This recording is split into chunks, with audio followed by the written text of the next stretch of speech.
Welcome, my name is Nick, and this is Nick's Fort. Today we are going to talk about practical ways to get new clients. If you are new here, I do filmmaking and video tutorials. I also help people learn how to freelance, and I help people become better freelance creators. So if you dig that, you can subscribe below. This is part 2 of a 2-part series on how to get clients. So if you haven't seen part 1, I highly recommend you pause this video, go watch part 1, which I'll link below, and then come back to watch part 2. In part 2 today, we're going to talk about some typical methods that I use and have had success with for getting new clients. We're also going to talk about some alternative methods that I've used over the years to get new clients, including a story about how I sent a tweet to someone which resulted in a $100,000 contract. Yeah, man! So the typical method that I'm going to use for getting new clients is word of mouth. And word of mouth is basically when other people, without you doing anything, talk about your business to other people, which then in turn reach out to you and you start working with them. It's a fantastic way to get new business.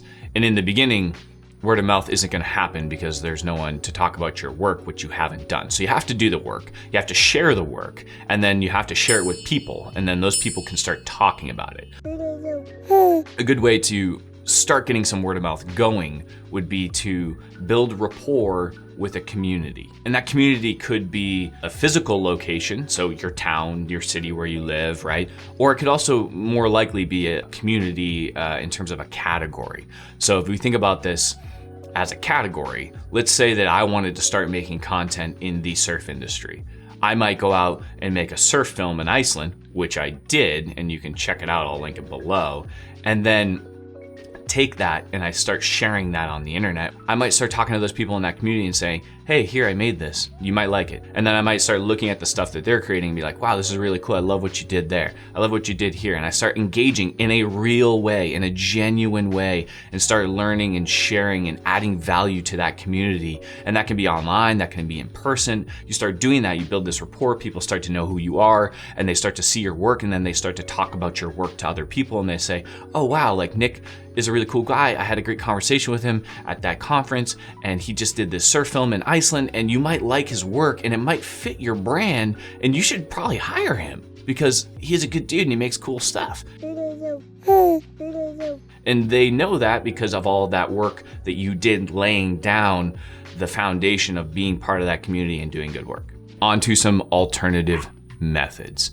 The first alternative method that I'm going to talk about is called cold emailing or cold calling, depending on your preference of communication. I guess you could cold Instagram, cold tweet, cold Facebook. You're approaching a potential client that you've never talked to, they don't know you, and you're gonna try to solicit them to engage in a conversation with you that will then turn into a client-vendor relationship. Okay, you being the vendor, you being the person doing the work, and them being the client. So there's no connection whatsoever. So you can send out cold emails to people. You can figure out their email address, and I've actually made a template for cold emailing people. So I just said you can send out cold emails to people. You can figure out people's email addresses. But I missed one major tip there for you guys, and that is how to figure out people's email addresses. And lucky for you, I've already shared that tip on my Instagram account. And I've saved that story to my Instagram profile for all of you to go check out. And I actually share 2 game changer tips in that story post that relate to cold emailing. If you don't follow my Nick's Fort Instagram already, you should go check it out, especially if you find this kind of content valuable, because I'm often sharing tips on my Instagram stories that are equally as valuable.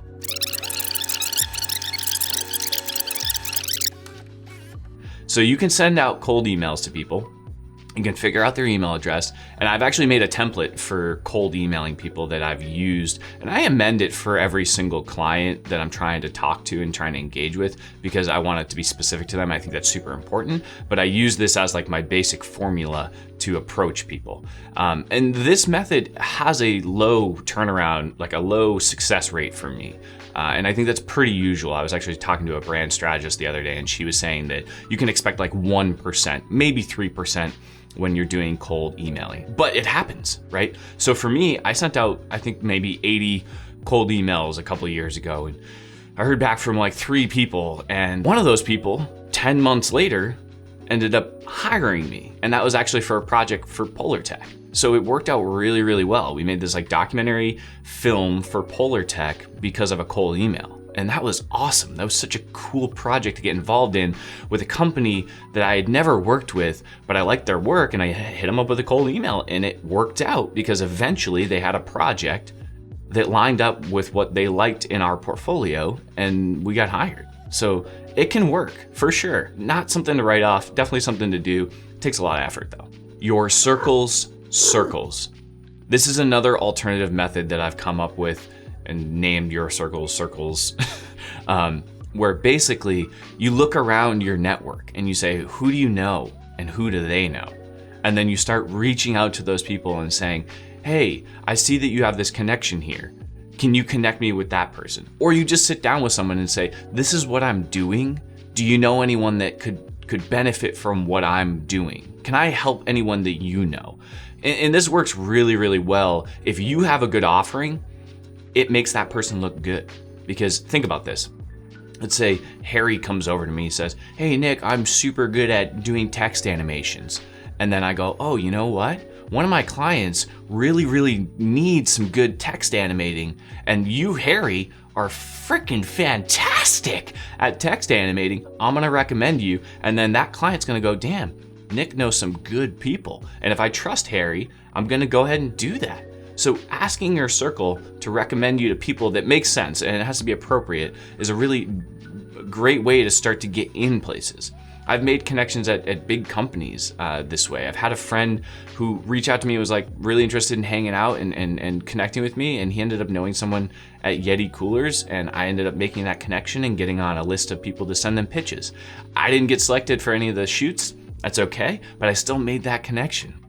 And I've actually had that happen recently with North Face. Same thing. I got on a list, I sent them pitches, I didn't get selected, but that's part of the whole thing is like, you're not gonna get every project, but I have an email from someone at North Face and Yeti now that I can reach out to, especially if I have a good idea. I can say, hey, I have this really, really unique idea. I think it fits your brand really well. I have that connection now because of a friend, because of someone that was in my circle that allowed me to connect with that person. So your circles can be super valuable because there's a lot of people that they know that you don't even think about them knowing. Email, referrals, post-project. When you start a project with a new client or an existing client, you can just lay it out and say, when we finish this project, if you're happy, if you're stoked, if you're amped on what we've done for you, can you agree now to refer us to other people that can use our services?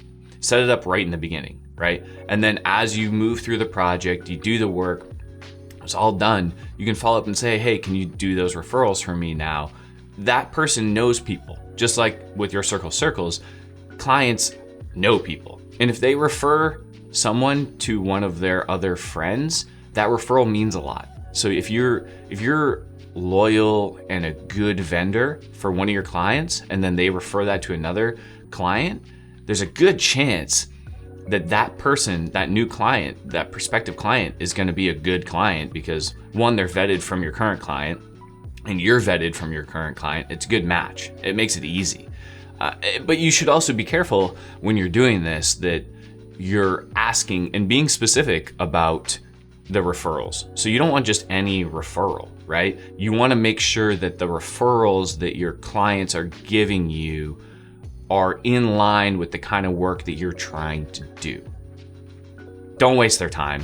Don't waste your time. Don't waste that prospective client's time. If you want wedding clients, but your client refers you to product photography clients, that makes no freaking sense, right? So, and it probably wouldn't happen that way, but there could be something where it's like you want a $5,000 wedding versus the client refers you to a $2,000 wedding, right? if be specific about what you need in your referrals so you're not wasting anyone's time. Referral template is a good thing to have that you can present to your client and say, hey, here's my referral template. You can use it if you want. You can write your own if you want. It just makes things easier. When you're doing stuff, you want to make a human connection. You want to learn and share and create value when you're talking to people that could be a prospective client.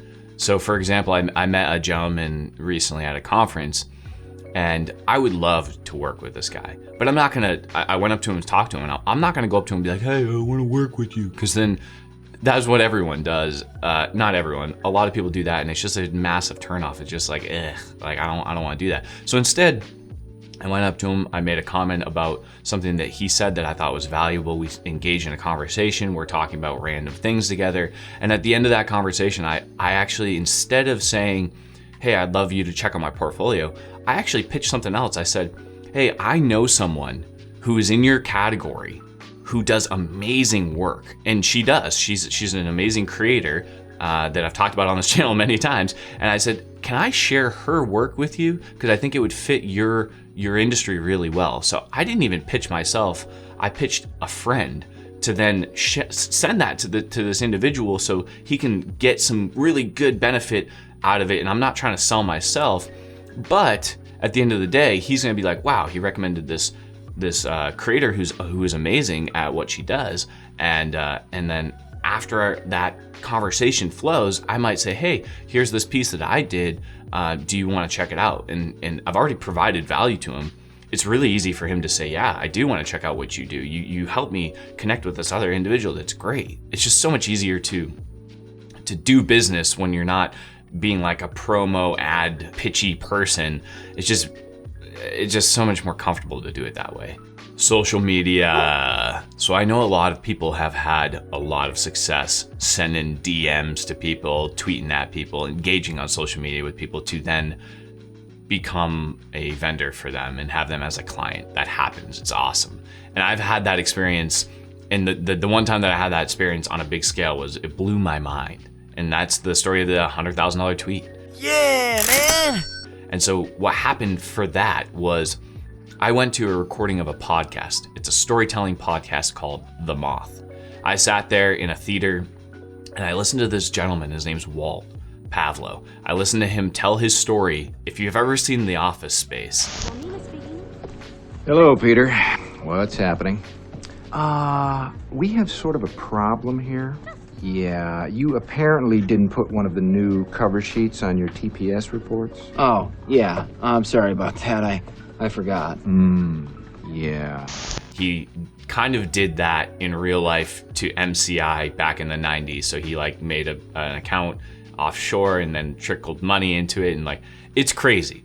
Anyways, he went to prison for a white collar crime. He stole like tons of money and like lived the life, and like it's an insane story. And then he came out and he's reformed, and he tried to change like his life, and he started to build this new business and whatever. It's a crazy story, and I loved it. And after I heard that story, I was blown away, and I went home and I just sent him a tweet. I was like, yo, your story was insane. Thank you for coming out to that, telling your story, whatever, blah, blah, blah, blah, blah. So within a couple of days, he tweeted me back and he was like, oh, that moped video you made was really cool. And I was like, moped video? Like, what? And I was just so random. And then he sent me, and then I started messaging him and being like, oh, thanks, whatever, blah, blah, blah. And then he goes, I have this project coming up that I want to make happen. And he started telling me about this project that he wanted to do. And he had some investors and all this other stuff. And basically, I took on his project and I made this project come to life, and I hired a team to help me do this, and it was a really big project and it was really cool, and I learned a ton, and it was all legal and all that stuff. Like he like I said, is a reformed individual, and he's the man. He is awesome. And that tweet, after I saw the show, led to this contract. And when I was sitting there negotiating the terms of this contract over lunch with him and talking about it, and it became a real thing and we signed it, my mind was blown. I couldn't believe that tweeting resulted in that. So I guess the point of the story is that you should try to use all these different avenues to make connections with people. they could potentially be a client. If it doesn't work, don't stop. You know, there's a good chance that 1% of your efforts get results. So don't be deterred when people say no. That's a really, really hard thing to deal with in the beginning, even in the middle, and sometimes, like, I'm pretty far into this career as a freelancer. It still sucks to get rejected. It still sucks. Oh man, especially when you really want it. But it happens. It happens all the time. It's gonna keep happening, and you gotta deal with it, and you gotta keep grinding and pushing and getting out there and tweeting. You gotta keep tweeting. And that's how you're gonna get more clients. If you are interested in the template pack, it's gonna have a template in there for a referral email that you can use with your current clients, friends, family, that they can send out to people that they know. It's also gonna include a cold email template that you can use to send out to new clients, prospective clients that you don't know. These templates are going to work best if you amend them and make them your own. They have a solid core structure that I've worked on and created over a couple of years, and I've found successful. So I would highly recommend taking that core and avoiding the annoyance of figuring out what that core is, but then you need to make it your own. If you don't make it your own, it will not work, okay? You can't just take the whole thing and then just be like, oh, it's magic wand, okay? You need to make it your own, and you need to use it a lot, and then it's going to work. So those are linked below. The pack is $20, so basically $10 per template. Avoid the headache of having to figure out that shit. And yeah, you can check them out. I hope that they're helpful to you, and I hope that that's valuable to you. If you guys found this video valuable, please drop a comment below, click the thumbs up, subscribe, notifications, all of that good stuff. But most importantly, get out there, film some stuff, put this into practice, and don't stop creating. Peace. Quick tip, if you want your dog to look even more adorable, go pick up a handkerchief. You can get a pack of these for a couple bucks. You tie it up, you make it into a little thing here, you put them on it. Adorable. Ready? Take it off. Ugly as f***.